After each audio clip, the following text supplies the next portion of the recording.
Hello, आदाब, नमस्कार, welcome back to त्रिकोण एकेडमी यूट्यूब चैनल में आपका हार्दिक स्वागत करता हूं। तो आज का टॉपिक है हमारा डी ब्लॉक एलिमेंट का ऑक्साइड्स का टॉपिक है। ऑक्साइड के बारे में हम पढ़ेंगे। ऑक्साइड का क्या है, ऑक्साइड क्या है, ऑक्साइड की डेफिनेशन क्या है, ऑक्साइड कैसे बनते हैं, उसके एग्जाम्पल क्या क्या है, उसमें कौन कौन से एलिमेंट और कौन कौन से कंपाउंड्स आते हैं, उसके बारे में हम विस्तार से आज बात करेंगे और इसके बारे में हम पढ़ाई करेंगे, है ना। तो ऑक्साइड्स क्या है वो उसके बारे में हम अपन जानेंगे आज विस्तार से। हमारे साथ बने रहना और वीडियो को लाइक और चैनल को सब्सक्राइब कर लेना, ताकि आपके लिए हम ऐसे रोज बेहतरीन वीडियो लाएंगे, है ना। तो स्टार्ट करते हैं। आज का टॉपिक है अपना ऑक्साइड। ऑक्साइड क्या है? जब कोई तत्व, उसकी डेफिनेशन क्या है? ऑक्साइड की डेफिनेशन है कि जब कोई तत्व ऑक्सीजन O2 के साथ मिलकर यौगिक बनाता है उसे ऑक्साइड कहते हैं। क्या कहते हैं? ऑक्साइड कहते हैं। जब कोई तत्व ऑक्सीजन O2 के साथ मिलकर कोई यौगिक बनाता है तो उसे क्या बोलेंगे? ऑक्साइड बोलेंगे। तो ऑक्साइड की डेफिनेशन हिंदी में ये होगी। तो इंग्लिश में क्या बोलेंगे? Oxides are compound formed when an element rich with oxygen। क्या बोलेंगे? Oxides are compound formed when an element rich with oxygen, है ना। तो जब कोई तत्व ऑक्सीजन के साथ मिलकर यौगिक, जब कोई तत्व ऑक्सीजन O2 के साथ मिलकर यौगिक बनाता है तो उसको बोलेंगे ऑक्साइड बोलेंगे, है ना। समझ में आया यहाँ तक? तो आगे बढ़ते हैं। तो हम यहाँ पे पढ़ेंगे oxides of definition, oxides of D block element के बारे में टॉपिक है ये हमारा। जब कोई तत्व, यहाँ पे oxide of D block element, जब कोई तत्व ऑक्सीजन O2 के साथ मिलकर यौगिक कंपाउंड बनाता है उसे ऑक्साइड कहते हैं, है ना। तो इंग्लिश में अपन ने बोल दिया oxides are compound formed when an element rich with oxygen. यहाँ तक समझ में आया? तो आगे बढ़ते हैं हम। यहाँ तक अपन ने समझ लिया, तो है ना। तो यहाँ पे अपन पढ़ेंगे D block element, transition element. D block element, transition element या ट्रांजिशन मेटल्स ऑक्सीजन के साथ रिएक्ट करके कई प्रकार के ऑक्साइड बनाते हैं। क्या करके? D block element transition metal के साथ, D block element transition element के साथ ऑक्सीजन के साथ मिल करके रिएक्ट करके कई प्रकार के ऑक्साइड बनाते हैं। यहाँ तक समझ में आया? बनाते हैं। क्यों बनाते हैं? क्योंकि उनके अंदर वेरिएबल ऑक्सीडेशन स्टेट होता है। क्या होता है? वेरिएबल ऑक्सीडेशन स्टेट होता है, इसलिए कई प्रकार के ऑक्साइड बनाते हैं। यहाँ तक समझ में आया? तो यहाँ मैं लिखता हूं, इसके बाद अपन आगे बढ़ेंगे, है ना। डी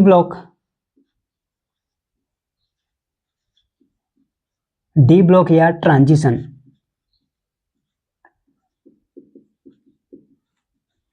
मेटल, ट्रांजिशन मेटल, है ना। डी ब्लॉक या ट्रांजिशन मेटल, बात एक ही होगी ना। ऑक्सीजन के साथ क्या है? ऑक्सीजन के साथ क्या करते हैं? D block element transition metal oxygen के साथ रिएक्ट करके, क्या है? ऑक्सीजन के साथ रिएक्ट करके कई प्रकार के ऑक्साइड बनाते हैं। यहाँ तक समझ में आया? क्या करते हैं? कई प्रकार के ऑक्साइड बनाते। क्या करते हैं?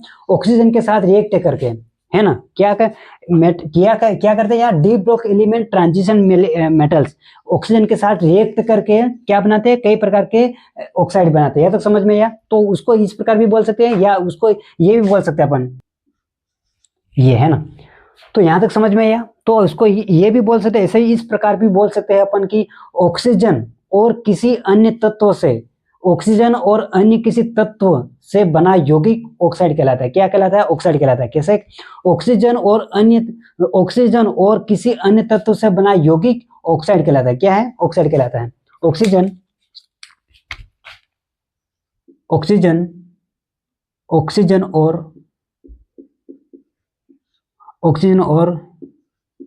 किसी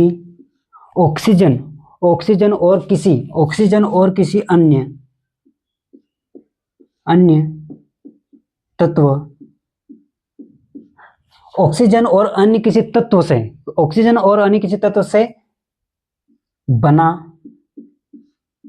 यौगिक क्या कहलाता है? ऑक्सीजन और किसी अन्य तत्व से बना यौगिक क्या कहलाता है? ऑक्साइड कहलाता है। उसको तीन प्रकार से पन्ने ऑक्साइड कहलाता है। 3 प्रकार से पन्ने पड़ा, ठीक है। कैसे कैसे बोल सकते हैं इसको? इसकी डेफिनेशन किस प्रकार? 3 प्रकार का पन्ना पड़ा।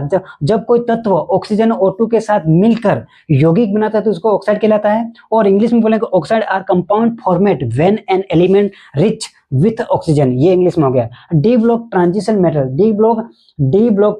मेटल के साथ D block element transition metals oxygen के साथ रिएक्ट करके ऑक्साइड बनाते हैं। कई प्रकार के ऑक्साइड बनाते हैं, इस प्रकार भी बोल सकते हैं। और ऑक्सीजन और किसी अन्य तत्व से बना यौगिक ऑक्साइड कहलाता है। इस प्रकार भी अपन बोल सकते हैं इसको, है ना। तो इसके एग्जाम्पल क्या है? एग्जाम्पल है इसके Fe, आयरन, Cu, क्रोमियम, क्या बोला? क्रोमियम और Ti। यहां तक समझ में आया? ये इसके example Fe, Cu, Cr, Ti, ये इसके एग्जाम्पल है। तो चलो इसका किसी एक का अपन निकालते हैं इलेक्ट्रॉनिक विन्यास या इलेक्ट्रॉनिक कॉन्फ़िगरेशन। Fe का 26 आता है, इसका इलेक्ट्रॉनिक विन्यास क्या होगा? 1s2, 2s2, 2p6, 3s2, 3p6, 4s, 1s2, 2s2, 2p6, 3s2, 3p6, 4s2, 4s2 और 3d6, ये है ना। क्या है Fe का इलेक्ट्रॉनिक विन्यास, electronic configuration? 1s2, 2s2, 2p6, 3s2, 3p6, 4s2, 3d6, या लास्ट इलेक्ट्रॉन 4s2 और यहाँ पे 3d6 रहेगा, है ना। यहाँ तक समझ में आया? तो यहाँ पे क्या रहेगा? इलेक्ट्रॉनिक कॉन्फ़िगरेशन ये रहा इसका Fe का इलेक्ट्रॉनिक कॉन्फ़िगरेशन, इलेक्ट्रॉनिक कॉन्फ़िगरेशन।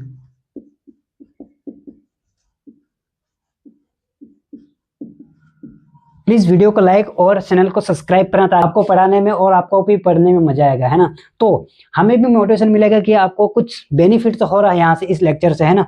तो मान लो अपन Fe आयरन 4s2, यहाँ से क्या हुआ? इसका क्या हुआ? 4s2 में क्या होगा? 4s2 से इलेक्ट्रॉन निकला, है ना, निकला। यहाँ तक समझ में आया?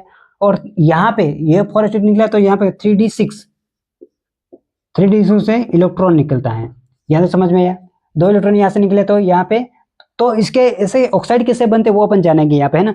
4s2 से एक इलेक्ट्रॉन निकला, 3d से इलेक्ट्रॉन 4s2 से पहले निकलेगा, फिर इसके बाद 3d6 से इलेक्ट्रॉन निकलेगा। यहाँ तक समझ में आया? Fe आयन, यहाँ पे क्या है? Fe आयन आपको पहले मैंने पढ़ा दिया। आयन क्या है, वेरिएबल ऑक्सीडेशन स्टेट क्या है, ये सब कुछ मैंने, इलेक्ट्रॉनिक विन्यास निकाला, ये सब कुछ मैंने पहले पढ़ा दिया। आप स्टेप बाय स्टेप सारे लेक्चर देखोगे तो आपको समझ में आएगा। मैंने प्रयास किया अपने स्तर पर समझाने का, आप उसको समझना और इसको समझते हुए आगे बढ़ना। अचानक से बीच में आके देखोगे तो आपको समझ में नहीं आएगा, है ना। तो उस प्रकार अपन पढ़ेंगे यहाँ पे। इसके ऑक्साइड कैसे निकालते हैं वो अपन जानेंगे अभी, है ना। ऑक्साइड बनता है 4s इलेक्ट्रॉन, क्या है? 4s के इलेक्ट्रॉन क्या है? पहले निकलेंगे, यह क्या है? पहले निकलता है। यहाँ पे 4s के इलेक्ट्रॉन पहले निकलता है,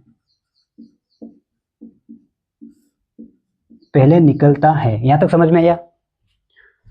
यहाँ तक? हाँ। तो Fe आयन बनाता है, F4s के इलेक्ट्रॉन पहले निकलता है। क्यों निकलता है? क्योंकि ये आपको मैंने पहले पढ़ा है क्यों निकलता है, कैसे निकलता है, इस प्रकार। तो आप उसको देखना, इसके बाद यहाँ तक समझते हैं। Fe आयन बनाता है, 4s के इलेक्ट्रॉन पहले निकलता है 3d के, उसके बाद 3d के इलेक्ट्रॉन निकलेंगे। क्या है? 3d के इलेक्ट्रॉन निकलेंगे। यहाँ तक समझ में आया? तो Fe बनेगा तो इसके फर्स्ट इलेक्ट्रॉन कैसे? 4s2 के इलेक्ट्रॉन निकलेंगे, इसके बाद 3d6 के इलेक्ट्रॉन निकलेंगे, है ना। या तो समझ में? पहले इसके निकले 4s से निकलेंगे 4, इसके बाद 3d6 के इलेक्ट्रॉन निकलेंगे। फिर Fe कैसे बनेगा? तो Fe2+, है ना। Fe2+ कैसे बना, कैसे बनता है? आयरन कैसे Fe2+ कैसे बनता है ये जानेंगे अपन, है ना।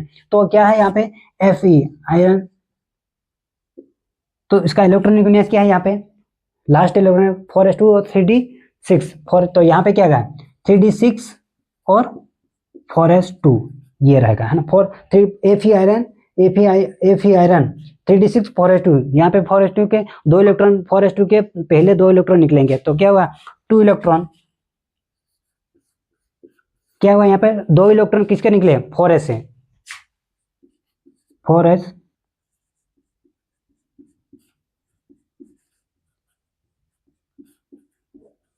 निकल गए, है ना, निकल गए। 2 इलेक्ट्रॉन कहाँ से निकले 4 यहाँ से निकले, है ना, यहाँ से, है ना।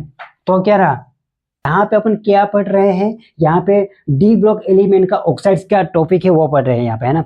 तो क्या है यहाँ पे इसकी डेफिनेशन पढ़ी अपन ने इंग्लिश में, हिंदी में पढ़ी, फिर इसको किस प्रकार बोलेंगे, डी ब्लॉक ट्रांजिशन मेटल्स के साथ ऑक्सीजन के साथ मिलकर रिएक्ट करता है तो यहाँ ऑक्साइड कहलाता है, ऑक्साइड बनता है ना।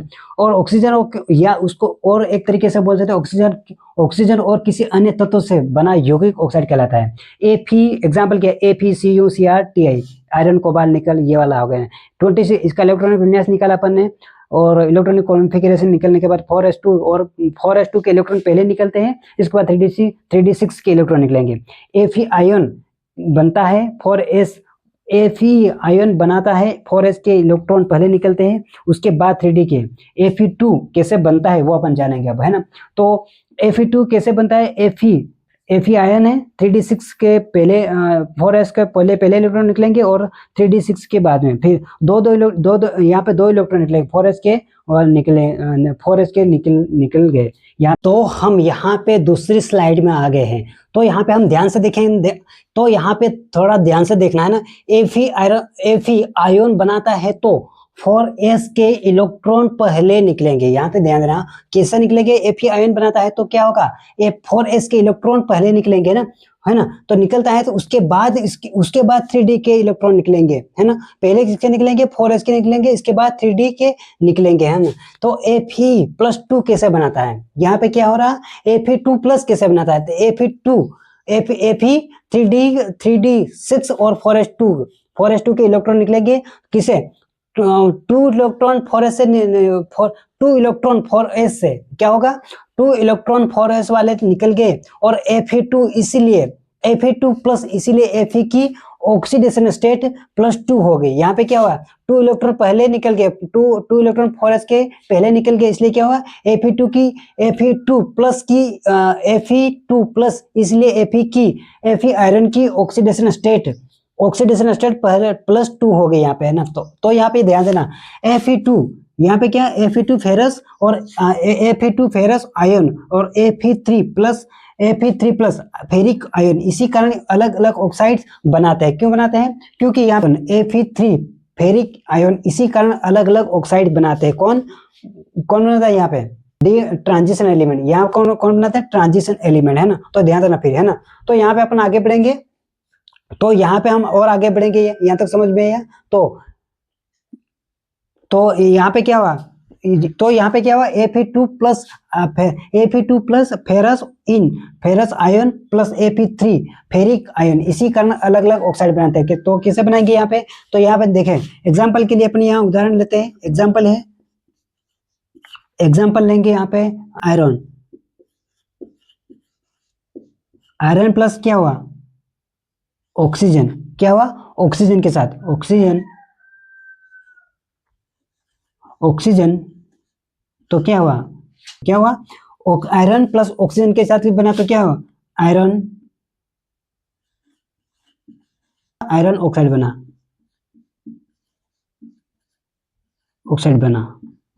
यहां तक समझ में आया। क्या पढ़े अपन ऑक्सीडेशन ऑक्साइड्स के बारे में पढ़ा, डी ब्लॉक एलिमेंट का टॉपिक है, इसकी डेफिनेशन पढ़ी कैसे बनता है वो तो अपन क्या पढ़ रहे हैं वो आपको समझ में आया। ऑक्साइड्स के बारे में पढ़ा है, किसका टॉपिक है डी ब्लॉक एलिमेंट का, अपन पेरियोडिक टेबल का टॉपिक पढ़े हैं। डी ब्लॉक के अंदर डी ब्लॉक में अपन क्या पढ़े ऑक्साइड पढ़े, ऑक्साइड में क्या है अपन इसकी डेफिनेशन पढ़ी अपन ने 3 प्रकार की, कैसे है क्या हो, और एग्जाम्पल पढ़ा उसके एग्जाम्पल पढ़े, है ना। उसके बाद अपन क्या Fe आयन बनता है तो 4s के इलेक्ट्रॉन पहले निकलेंगे, इसके बाद 3d के निकलेंगे, इसके बाद है ना Fe कैसे बनता है, तो Fe3 3d6 और 4s2 के दो इलेक्ट्रॉन निकलेंगे, इसलिए Fe की ऑक्सीडेशन स्टेट +2 होगी और Fe2 plus ferrous ion, Fe3 plus ferric ion, इसी कारण अलग अलग ऑक्साइड बनते हैं। तो ऑक्साइड अलग अलग कैसे बनते हैं, iron plus oxygen, iron plus oxygen तो आयरन ऑक्साइड बनता है ना, यहाँ तक समझ में है। तो यहाँ पे आगे बढ़ेंगे अपन, यहाँ पे टाइप ऑफ, यहाँ पे और क्या पढ़ेंगे, टाइप ऑफ ऑक्साइड पढ़ेंगे ना, ऑक्साइड के प्रकार, type of oxide, types of oxide, type of oxide है ना। तो क्या फर्स्ट अपन पढ़ेंगे, टाइप ऑफ ऑक्साइड, ऑक्साइड के प्रकार है ना, बेसिक, अम्ल स्टार है ना, बेसिक, फर्स्ट अपन पढ़ेंगे बेसिक ऑक्साइड, बेसिक, तो अपन पहले से पढ़ेंगे ऑक्साइड, तो बेसिक ऑक्साइड, और दूसरे नंबर पे कहेगा acidic oxide, oxide, acidic oxide, यहाँ तक समझ में है। टाइप ऑफ ऑक्साइड में, टाइप ऑफ ऑक्साइड में पढ़ेंगे अपन बेसिक और एसिडिक ऑक्साइड है ना, तो क्षार और अम्ल है ना, यहाँ तक समझ में आया। फिर आगे बढ़ते हैं, तो यहाँ पे क्या टाइप ऑफ ऑक्साइड में क्या बेसिक ऑक्साइड और एसिडिक ऑक्साइड है ना। तो यह क्या है, अम्ल इसके साथ क्या आगे के साथ, इनके साथ रिएक्ट करके क्या बनाता है, ऑक्साइड में क्या बनाता है, रिएक्ट करके क्या। तो यहाँ पर समझ में टाइप ऑफ ऑक्साइड, पहले अपन बेसिक टाइप ऑफ ऑक्साइड में क्या बेसिक ऑक्साइड और एसिडिक ऑक्साइड के साथ, एसिडिक ऑक्साइड के साथ रिएक्ट करके क्या बनेगा, वाटर, साल्ट और वाटर बनेगा। क्या बनेगा, साल्ट और वाटर, साल्ट प्लस वाटर बनेगा। किससे, टाइप ऑफ ऑक्साइड में क्या पढ़े अपन, बेसिक ऑक्साइड और एसिडिक ऑक्साइड है ना। ये क्या ऑक्साइड के साथ रिएक्ट करके क्या बनेंगे, साल्ट और वाटर बनेंगे। यहाँ तो समझ में आया है ना, वाटर, साल्ट प्लस वाटर बनता है। ये अपन ऑक्साइड की बात कर रहे हैं, यहाँ तो समझ में आया। फिर आगे बढ़ते अपन, यहाँ पे मैं एक बार इसको मिटा के पूरा अच्छे से लिख देता हूँ ताकि अपना टाइम ज्यादा वेस्ट ना हो, इसके लिए मैं इसको पूरा मिटा के दूसरी स्लाइड में इसको लिख देता हूँ, यहाँ तक है ना। उसको दूसरी आपको समझ में आया, type of oxide, basic oxide and acidic oxide के साथ रिएक्ट करके क्या साल्ट और वाटर बनाता है। कौन बनाता है, ऑक्साइड है ना, कौन सा एलिमेंट है, डी ब्लॉक एलिमेंट को transition element, D block element और ट्रांजिशन एलिमेंट बात एक ही है ना। ट्रांजिशन एलिमेंट स्केडियम से जेडन द्वारा बनाए गए, तो यहाँ ध्यान से देखना, ट्रांजिशन एलिमेंट स्केडियम से जिंक द्वारा बनाए गए जेडन जिंक है ना, द्वारा बनाए गए ऑक्साइड डी ब्लॉक ऑक्साइड कहलाते हैं। क्या है ट्रांजिशन, यहाँ पे ध्यान से देखना, ट्रांजिशन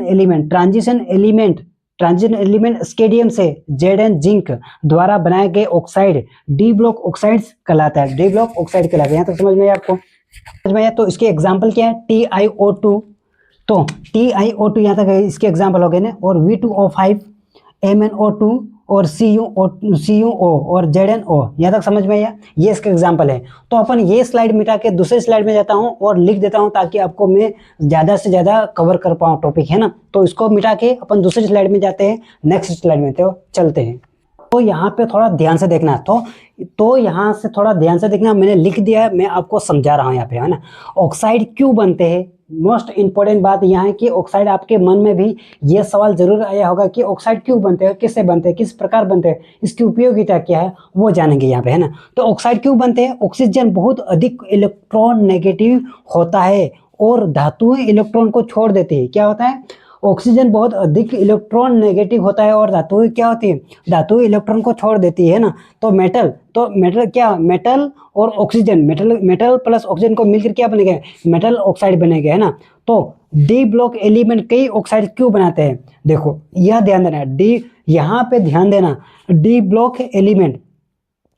ब्लॉक एलिमेंट कई ऑक्साइड्स क्यों बनाते हैं, ये मोस्ट बात है। रीजन क्या है, क्यों बनाते हैं, क्योंकि वेरिएबल ऑक्सीडेशन स्टेट के कारण। क्यों है, वेरिएबल ऑक्सीडेशन स्टेट के कारण, है ना। तो ट्रांजिशन मेटल कई ऑक्सीडेशन स्टेट दिखाते हैं, ट्रांजिशन मेटल, यहाँ पे ध्यान देना, ट्रांजिशन मेटल कई ऑक्सीडेशन स्टेट दिखाते हैं ना। तो उदाहरण के लिए क्या, Mn, यहाँ पे क्या है, उदाहरण के लिए Mn मैग्नीस है ना, Mn है ना, तो Mn बनाता है MnO+2 ऑक्सीडेशन स्टेट कैसे निकालते हैं, किस प्रकार निकालते हैं, मैं आपको बढ़ाऊंगा आगे, है ना। तो यहाँ पे देखना ध्यान से ना, MnO+2 Mn2O3+3 ऑक्सीडेशन स्टेट है ना, Mn2O2+4 oxidation state.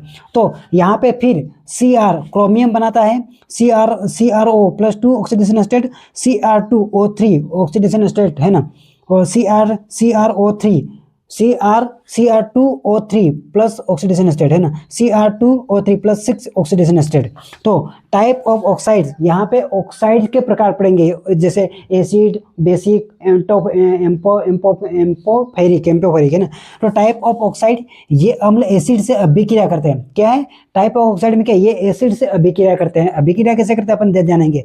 Fe iron, third Fe अम्ल एसिड से अभिक्रिया करते हैं। यहाँ पे क्या है, अम्ल एसिड अभिक्रिया करते हैं किससे, ऑक्साइड से। तो FeO iron second oxide Fe, तो यहाँ पे रिएक्शन क्या होगी, FeO+2HCl, तो क्या होगा यहाँ पे, क्या FeCl2 प्लस ऑक्सीजन, यहाँ पे H2O वाटर निकला, ठीक, क्या निकला यहाँ पे देखो, HCl क्या हाइड्रोक्लोरिक एसिड है, अम्ल है ना, तो Fe ऑक्साइड है प्लस 2HCl प्लस FeCl और FeCl2 प्लस H2O, ये वाटर निकला यहाँ पे, यहाँ तक समझ में आया। फिर दूसरे नंबर पे क्या, CuO, यहाँ पे दूसरा एग्जांपल है ना, CuO कॉपर सेकेंड ऑक्साइड है, यहाँ तक समझ में आया।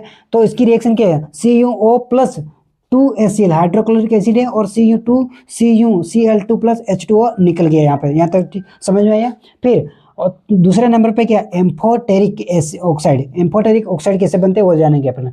ये एसिड और बेस दोनों से अभिक्रिया, ये किसे, एसिड और बेस से दोनों से अभिक्रिया, क्षार और अम्ल से दोनों से अभिक्रिया करते हैं ना, एम्फोटेरिक एसिड है और एम्फोटेरिक ऑक्साइड, ये एसिड और बेस से दोनों से अभिक्रिया करते हैं। और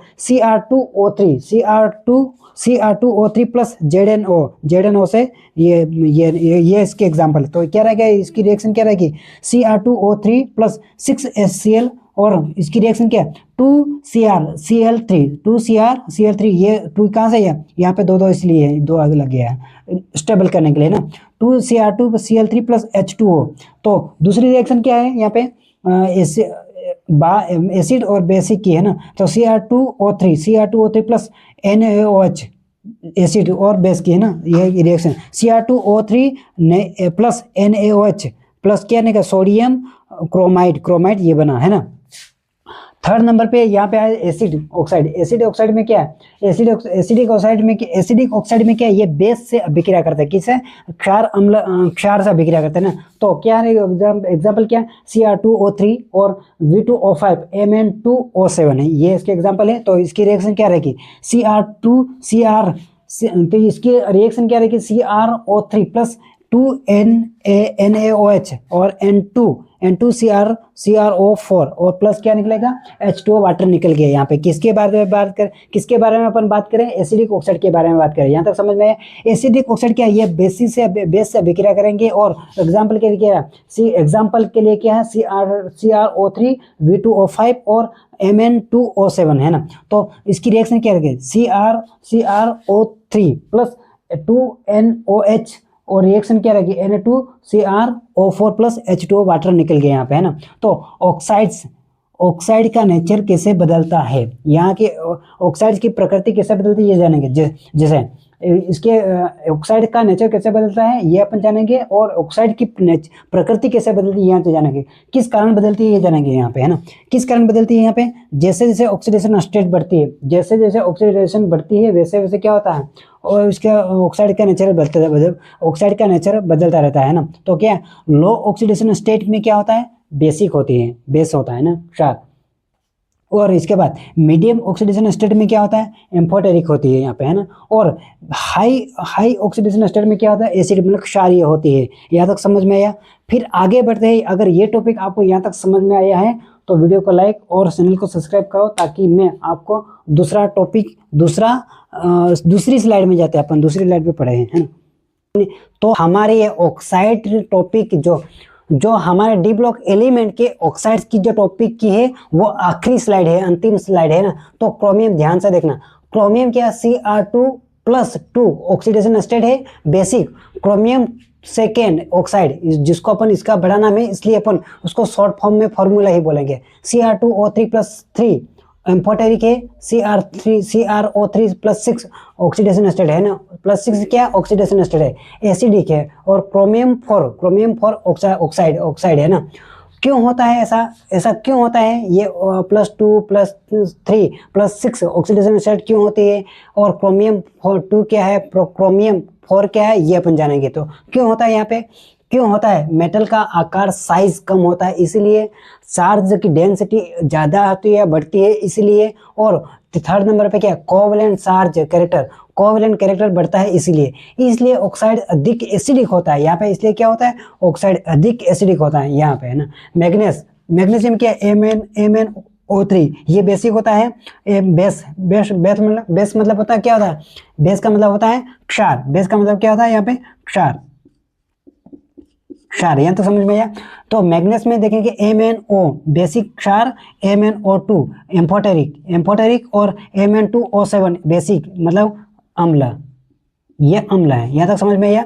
जो एसिड और बेस दोनों से रिएक्ट करते हैं, क्या होता है, एसिड और बेस से दोनों से रिएक्ट करते हैं अम्ल, जैसे एग्जांपल क्या, ZnO Cr2O3 Al2O3 ये होता है उसका एग्जांपल है, जो एसिड और अम्ल से दोनों से रिएक्ट करते हैं। कौन कौन सा, ZnCr2O3 और Al2O3 यहाँ तक है ना। तो रिएक्शन क्या है, इसकी रिएक्शन क्या है, इसकी टोटल की रिएक्शन क्या है, ZnO plus hydrochloric acid plus 2 hydrochloric acid, इसकी रिएक्शन क्या, Zn+Cl2 प्लस H2O निकल गया है ना। और बेस से रिएक्शन करने पर क्या होता है, ZnO प्लस 2NaOH, तो Na2 ZnO2 प्लस H2O निकल गया यहाँ पे, है ना। तो यहाँ पे ध्यान देना, Cr2+3O3 तो ये क्या एम्फोटेरिक हो गया है ना, Zn+2O ये एम्फोटेरिक हो गया। ये क्या हो गया, K2MnO4 ये क्या, हाँ ये क्या हो गया, पोटेशियम पर मैग्नेट हो गया। देखो मैंने इतना प्रयास किया, जितना मेरे से हो सके इतना आपको पढ़ाने का प्रयास किया और समझाने का प्रयास किया। आई होप, आशा करता हूँ आपको ये लेक्चर समझ में आया होगा। अगर ये जरा सा भी आपके फायदेमंद लगा हो तो वीडियो को लाइक और चैनल को सब्सक्राइब कर देना। अगर मैंने कुछ भी गलती की हो तो इसमें स्पेलिंग मिस्टेक या ग्रामर मिस्टेक की हो तो मुझे माफ़ कर देना, क्योंकि मैं सिखा रहा हूँ और सीख रहा हूँ यहाँ पे, है ना। तो अगर आपको थोड़ा सा पसंद आए तो वीडियो को लाइक कर देना और चैनल को सब्सक्राइब कर देना। और यहाँ पे इसके रिलेटेड मैं आपके लिए क्वेश्चन बैंक लाऊंगा जिसको अपन सॉल्व करेंगे। इससे हाई एडवांस, बेसिक से बेसिक और हाई एडवांस तक मैं प्रश्न लाऊंगा, यहाँ पे अपन सॉल्व करेंगे यहाँ पे, है ना। तो मिलते हैं एक नेक्स्ट वीडियो के साथ, तब तक बने रहना। जय हिंद।